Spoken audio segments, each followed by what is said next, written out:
নমস্কার, আমি রূপসা, আপনারা দেখছেন কলকাতা নিউজ টাইমস। অবশেষে কিন্তু অপেক্ষার অবসান ঘটে গেছে।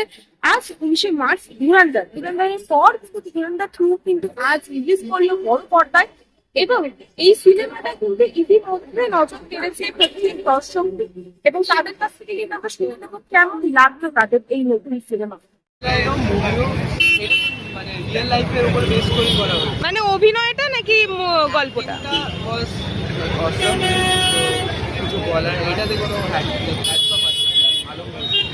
আর ছবির ব্যাকগ্রাউন্ড মিউজিক প্লাস হচ্ছে সংস কেমন? আর ছবিকে 10-এ কত দেবে? থ্যাংক ইউ আজকের মুভিটা ভীষণ ভালো টুইস্ট ছিল। আর লাইক মাথা নষ্ট করে দেয়, যেটা এক্সপেক্টও করিনি সেটাও, মানে ভীষণ ভালো। কার অভিনয় সব থেকে পছন্দ ছিল? অফকোর্স রণবীর সিং এর অভিনয় সব থেকে ভালো ছিল, উজাইরেরও ভালো ছিল, আর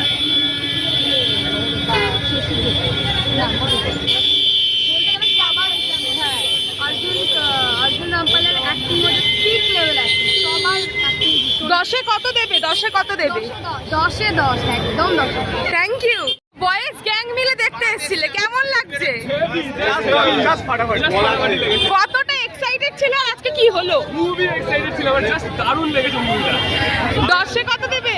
10-এ 10। লাস্ট টুইস্টটা তো জাস্ট অসাধারণ, দেখলে একমাত্র বুঝতে পারবে। আর অভিনয় নাকি গল্প, কোনটা ভালো ছিল? অভিনয়, গল্প ফাটাফাটি ছিল, মানে কোনো জায়গা থেকে নিরাশ করেনি বলতে হবে। আর 4 ঘন্টার তো মুভি ছিল, বোরিং লেগেছে?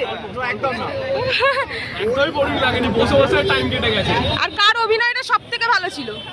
আমি বলতে গেলে লাস্টে ইয়ালিনের বাবার যে অভিনয়টা, ওটা আমার ব্যাপক লেগেছে। টুইস্টের তো তুই বলে দিচ্ছিস কেন? প্লট টুইস্ট বলে দিল। বলে দিতে না কেন? What is the experience? I'm speechless. I'm not in the state of saying anything. It is a blockbuster, and it just makes the last amazing experience. And আমি একা এসেছি, আমি প্রচন্ড enjoy করেছি।